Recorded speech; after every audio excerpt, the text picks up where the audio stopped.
Hello বন্ধুরা, কেমন আছো সকলে? আশা করি ভালো আছো। আমিও ভালো আছি। আজকে চুষি পুলির পায়েসের রেসিপি তোমাদের সাথে শেয়ার করব। বাড়িতে করলাম এবছরের শীতে। এই রেসিপিটা এখন করলাম, পৌষ পার্বণ চলে গেছে ঠিকই, তাই দুদিন পরেই করলাম। ছেলের খুব আবদার ছিল যে মা একটু চুষি পুলি করে খাওয়াও, তাই চুষি পুলির পায়েসটা আজকে করলাম, তাই রেসিপিটা তোমাদের সাথে শেয়ার করছি। আশা করি রেসিপিটা তোমাদের ভালো লাগবে। চলো এবার রেসিপিটা শুরু করা যাক। বন্ধুরা, পুলি পিঠের পুর বানানোর জন্য আমি একটা গোটা নারকেল কুড়িয়ে নিয়েছি, একটু চিনি নিয়েছি, একটু পাটালি গুড় নিয়েছি, আর একটু এখানে এলাচের গুঁড়ো নিয়েছি। এটাকে আমি ভালো করে মেখে নেব। চিনি আর গুড়টাকে দিয়ে মেখে নিয়ে তারপরে আমি কড়াইতে দেব, দিয়ে এটাকে একটা নারকেলের পুর তৈরি করব। মানে আমরা যেরকম নাড়ু তৈরি করি ঠিক সেরকমভাবেই নারকেলের পুরটা তৈরি হবে। পাটালি গুড় দিলে নারকেলের পুরটা খেতে খুব ভালো হয়। আর একটু চিনি দিয়েছি, তার কারণ গুড় দিলে পুরো পাটালির গুড়েতে নারকেলটা একটু কালশিটে হয়ে যাবে, তাই জন্য যাতে পুরো কালশিটে না হয়, কারণ গুড়টা লাল বেশি হয় তো, তাই জন্য এটার মধ্যে একটু চিনি দিয়ে নিয়েছি যাতে কালশিটে ভাবটা না হয়, একটু সাদা সাদা ভাব থাকে। ভালো করে মেখে নিয়ে আমি এটাকে একটু পাক দিয়ে নেব। নারকেলের নাড়ু যেরকম করে সেরকম পাক দেব না, অতটা দেব না। নারকেলের নাড়ু করার সময় যেমন বাইন্ডিং হওয়ার জন্য একটু বেশি পাক দেওয়া হয়, অতটা দেব না, একটু কম পাক দেব, যাতে ভেতরে পুরটা জলটাও শুকিয়ে যায়, নারকেলের গুড়টাও গুলে একটু পাক মতন, হালকা পাক মতন হবে। তারপরে এটাকে আমি নামিয়ে দেবো।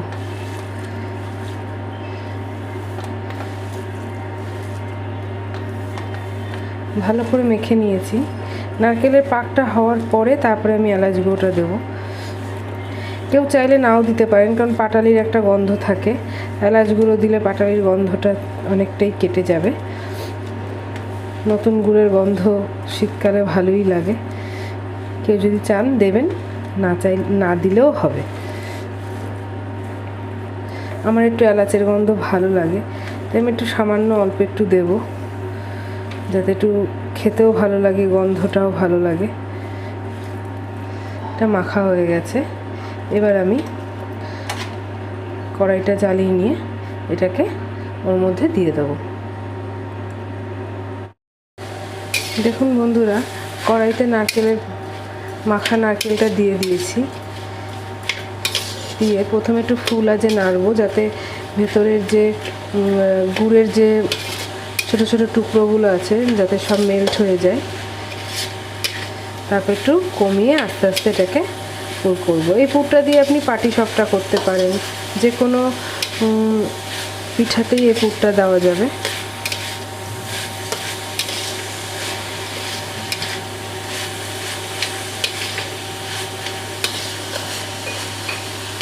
আস্তে আস্তে হোক। দেখুন বন্ধুরা, এটা অনেকটা হয়ে এসছে, টেনে গেছে পুরো, আর জিনিসটা এরকম হয়েছে, পাকটা বেশ ভালোই হয়েছে। এবার এর মধ্যে আমি একটুখানি এলাচ গুঁড়ো দিয়ে দেবো, বেশি দেবো না, সামান্য দেবো, পুরোটা দেবো না, একটু সামান্য দিলাম। দিয়ে এটাকে মিশিয়ে গ্যাস ওভেনটাকে বন্ধ করে দেবো। এবার এটাকে ঠান্ডা করে নেব।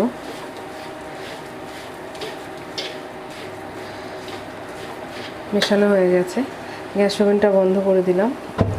এবার এটাকে ঠান্ডা করে নেব। দেখুন বন্ধুরা, পুলি পিঠের আটাটা তৈরি করার জন্য আমি এই মেজারিং কাপের 2 কাপ জল দেব। 2 কাপ জলের সাথে 2 কাপ আটা দেব। এখানে আমি 2 কাপ জল দিলাম। এর মধ্যে একটু সামান্য নুন দিয়ে দেব।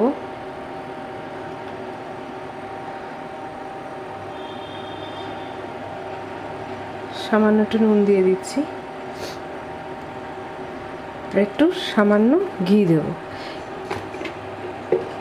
ঘি দেব তার একটাই কারণ, পুলি পিঠার যে আটাটা হবে আটাটা যেন খুব সফট হয়। 1 চামচ মতন ঘি দেব,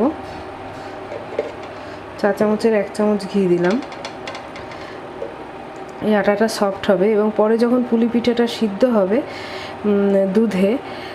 দুধ পুলিতে, তখন সে পিঠাটা চামচ দিয়ে কাটা যাবে, খুব নরম হয়।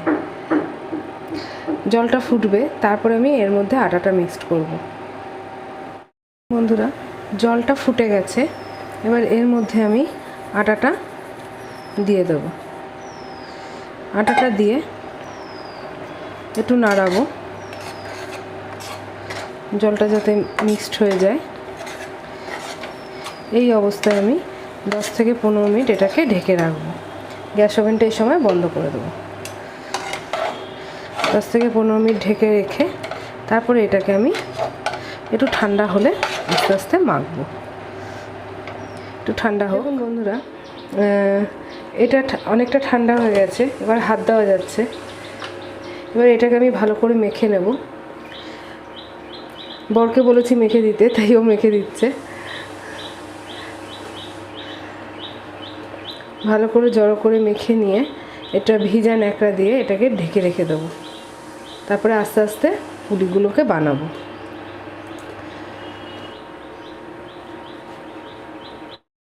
দেখুন বন্ধুরা, ডোটা এবার ভালো করে মাখা হয়ে গেছে, কতটা সফট হয়েছে।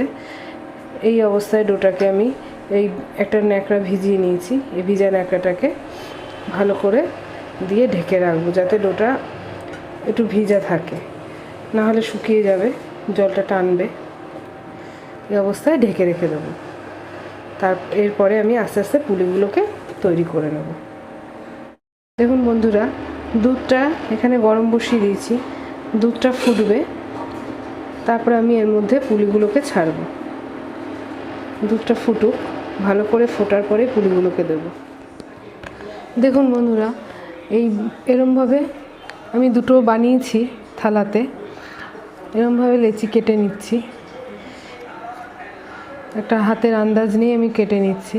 যারা পারবেন না তারা গোল গোল করে যেরকম আটার লেচি কাটে সেরকমভাবে করে নেবেন। এরকমভাবে করে আমি একটা বাটি তৈরি করব।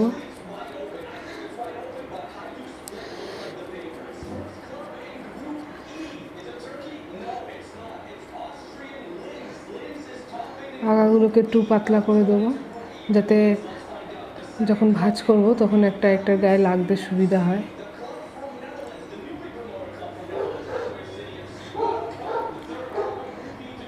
এবার এর মধ্যে পুরটা দিয়ে দিলাম।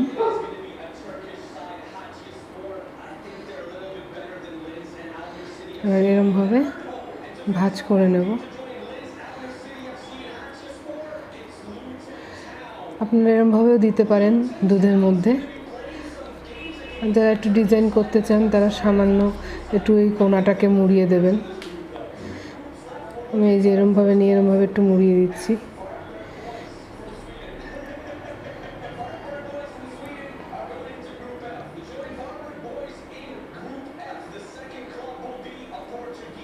এরম করে মুড়িয়ে মুড়িয়ে একটা ডিজাইন তৈরি হয়ে যাবে।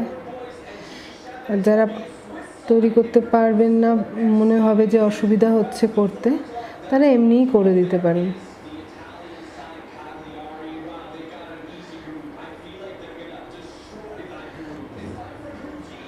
এই যে এরমভাবে তৈরি করে নেবেন। আমি সবগুলো এরমভাবে তৈরি করে নিচ্ছি। পুরো তো দেখানো সম্ভব না, কারণ ভিডিওটা অনেক বড় হয়ে যাবে। চুষি আমি খুব ভালো কাটতে পারি না। এরমভাবে অল্প অল্প করে আটা হাতে ছড়িয়ে অল্প একটুখানি নিয়ে এরকম করে আমি চুষিগুলোকে কেটে নেব। এই চালের আটাটা পরে যখন এটার মধ্যে ভরে যাবে, তখন চালের আটাটাকে আমি ঝেড়ে তারপরে দুধে দেবো।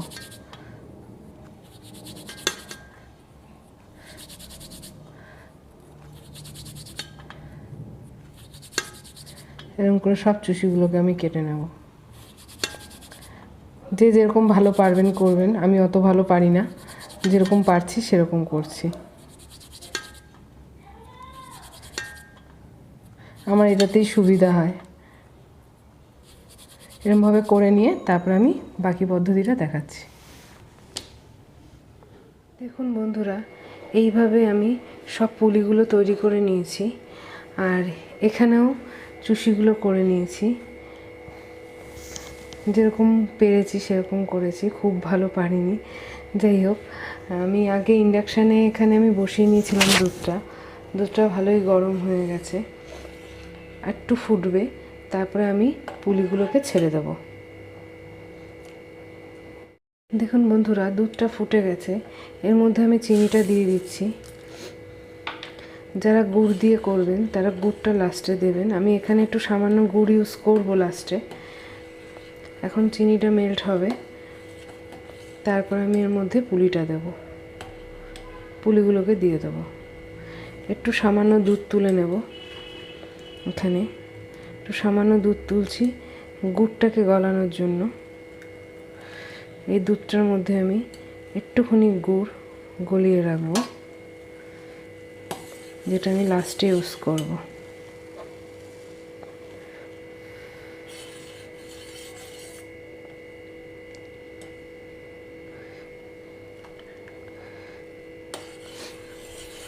দেখুন বন্ধুরা, দুধটা ভালোই ফুটে গেছে, প্রচণ্ড গরম, চিনিটাও দেখছি মেল্ট হয়ে গেছে।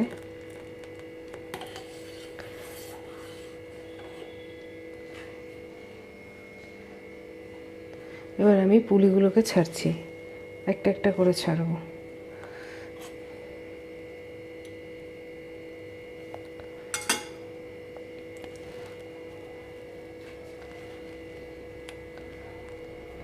পুলিগুলো সিদ্ধ হবে, তারপরে নামানোর আগে আমি চুষিটা দেব। চুষিটা দিয়ে বেশিক্ষণ রাখা যাবে না, তাহলে চুষিগুলো গলে যাবে, তাই জন্য চুষিটা আমি পরে দেব। সব পুলিগুলো এরমভাবে দিয়ে দেব, দিয়ে তারপরে এটাকে ফোটাবো। দেখুন বন্ধুরা, আমি সব পুলিগুলো দিয়ে দিয়েছি। এবার এটা ভালো করে ফুটবে, পুলিগুলো সিদ্ধ হলে উপর দিকে ভেসে উঠবে, তখনই বুঝতে হবে যে পুলিগুলো সিদ্ধ হয়ে গেছে। ভালো করে ফুটুক, তারপর বাকি প্রসেসটা আপনাদের দেখাচ্ছি। বন্ধুরা, যে দুধটা তুলে রেখেছিলাম তার মধ্যে আমি এইটুকু পাটালি গুড় জাস্ট কালারটার জন্য আমি দেব। এটা ভালো করে ভিজবে, ভালো করে ভিজে গলে যাবে, তারপর সেটাকে পরে ঢেলে দেবো দুধের মধ্যে। দেখুন বন্ধুরা, এর মধ্যে আমি এবার বাদাম গুঁড়োটা ঢেলে দিচ্ছি। এটা কাজু বাদাম গুঁড়ো করে রেখেছিলাম, একটু বাদাম গুঁড়ো দিয়ে দিলাম, আর একটু এলাচ গুঁড়ো দিয়ে দিলাম। যে এলাচটা গুঁড়ো করেছিলাম ইসের জন্য, যেটুকু বেঁচেছিল সেটুকুই দিলাম। পুলিগুলো দেখুন ওপরে উঠে এসছে ভেসে। এবার আমি এর মধ্যে সামান্য একটু কেশর দেব, তারপর এর মধ্যে আমি চুষিগুলোকে ঢেলে দেব। দেখুন বন্ধুরা, এর মধ্যে আমি এবার একটু কেশর দিয়ে দিচ্ছি। এটা অপশনাল, থাকলে দেবেন, না দিলেও হয়। কেশরের ফ্লেভারটা খুব ভালো লাগে আমার কাছে, তাই জন্য আমি যে কোনো মিষ্টির সাথেই কেশরটা দিই।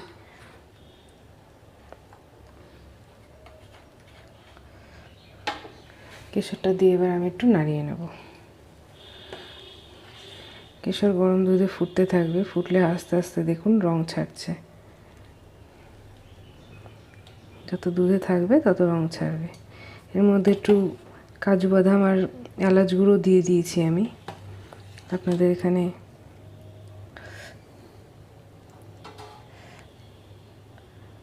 এরপরে চুষিগুলো ঢালবো। বন্ধুরা, পুলিগুলো সিদ্ধ হয়ে ওপরে উঠে এসছে।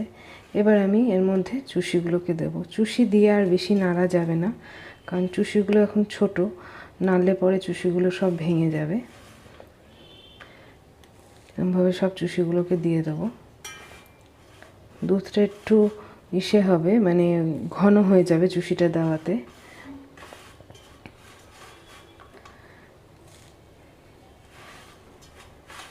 চুষিটা দিয়ে একটুখানি ফুটাবো, ফুটিয়ে তারপরে আমি এটা নামিয়ে নেব।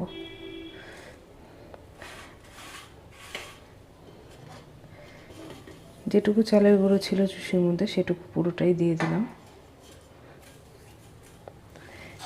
এবার আমি একটু নাড়িয়ে দিচ্ছি, এটা ঘন হয়ে আসবে।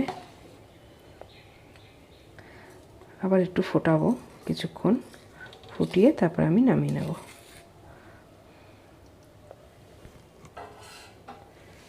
ফুটুক। দেখুন বন্ধুরা, এবার এটা কতটা ঘন হয়ে গেছে। এই পর্যায়ে আমি এটা গ্যাসটাকে অফ করে দেবো, এটা নামিয়ে নেব। গুড়টা আমি পরে দেবো, গুড়টা গুলে রেখেছি। একটু ঠান্ডা হলে দুধটা তারপরে দেবো, না হলে দুধটা কেটে যাবে। তো এটা এখন গ্যাসটাকে অফ করে দিচ্ছি।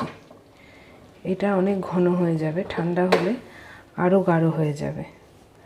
তাই একটু এরকম পর্যায়ে নামালাম। এবার একটু ঠান্ডা হোক, তারপরে আমি গুড়টা দেবো। কিছুটা ঠান্ডা হয়ে গেছে, এবার এর মধ্যে আমি অল্প করে গুড় মেশাবো। বেশি দেবো না, একবারে অল্প অল্প করে মেশাবো। দেখুন কতটা ঘন হয়ে গেছে।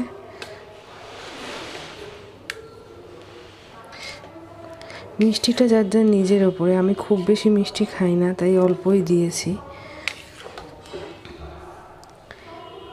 এরকমভাবে গুড়টাকে অল্প অল্প করে আমি মিশিয়ে দেবো।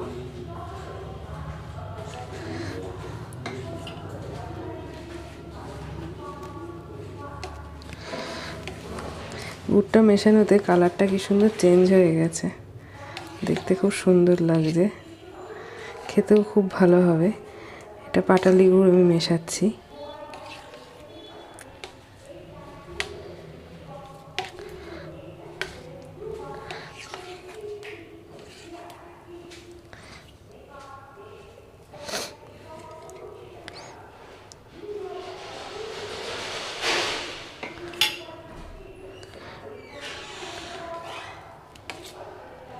রেসিপিটা যদি ভালো লাগে প্লিজ লাইক করবেন, শেয়ার করবেন।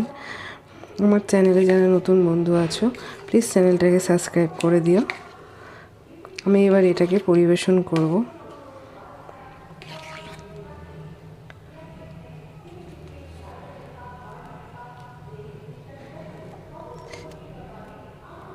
এবার এটাকে আমি পরিবেশন করব। দেখুন বন্ধুরা, এই বাটিটাতে আমি পরিবেশন করেছি। ওপর থেকে একটু গুড়ের যে রসটা করেছিলাম সেইটাকেই একটু ছড়িয়ে দিয়েছি, ছড়িয়ে গার্নিশ করেছি। আশা করি রেসিপিটা আপনাদের ভালো লাগবে। পুলি পিঠা সকলের খুব প্রিয়, বাড়িতে প্লিজ ট্রাই করবেন। ট্রাই করে আমাকে জানাবেন কেমন লাগলো। লাইক করবেন, শেয়ার করবেন। টাটা।